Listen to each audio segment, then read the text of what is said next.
e estabilizar a agulha da sutura. Ela também deve ser apreendida a agulha no terço distal dela, próximo ao fio de sutura. Nunca no centro e nunca na extremidade. Lembrando que a gente deve evitar tocar na ponta do porta-agulha, porque assim ele vai perder o fio e diminuir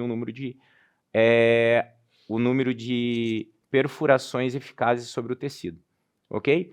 Então, quando a gente inicia a sutura simples, a primeira item que a gente tem que observar é a apreensão do tecido, tá?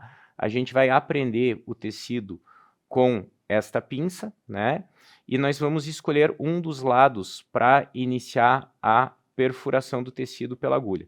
Normalmente escolhemos a borda mesial. 2 pontos simples, nesse caso, são suficientes para estabilizar o coágulo de um canino. Se for um molar, pode ser necessário até 3 pontos de sutura. Então aqui a gente vai iniciar pela mesial do tecido, num ângulo de ataque de 90 graus entre a agulha e o tecido. Nesse momento, a gente vai girar o porta-agulha e ele vai passar pelo centro do alvéolo. Quando o cirurgião tiver um pouco mais de experiência, ele pode passar direto o tecido vestibular para o tecido palatino. Tá? Agora a gente vai passar o tecido palatino, num ângulo de ataque também de 90 graus, ok? Agora pelo lado palatino mesial desse alvéolo.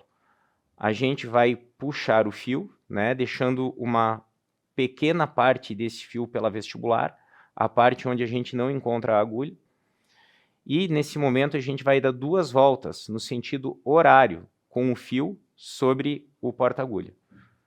A gente vai fazer a tração do fio, de forma que esse fio consiga tracionar o tecido sobre o alvéolo, sempre observando que não pode haver muita isquemia desse tecido, tá? É uma tração suave, mas suficiente para o tecido, para o fio de sutura não ficar solto sobre esse alvéolo. A primeira volta nós fizemos 2 voltas no porta-agulha num sentido horário. Agora o que a gente vai fazer é uma volta no sentido anti-horário. A gente vai apreender o fio e vai tracionar ele, tá? É sempre importante deixar o centro do nó sobre o alvéolo.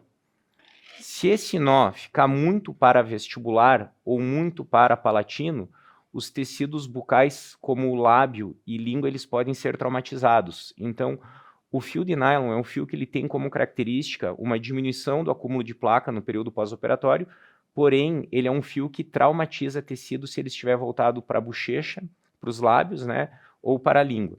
Então, sempre observar o nó ficar no centro do alvéolo. Tá? Agora a gente dá um nó de novo no sentido horário, e nesse momento a gente vai apresentar o fio. A gente vai deixar os 2 fios unidos para que eles sejam cortados. Para que eles tenham a mesma altura do nó, tá? Quando os nós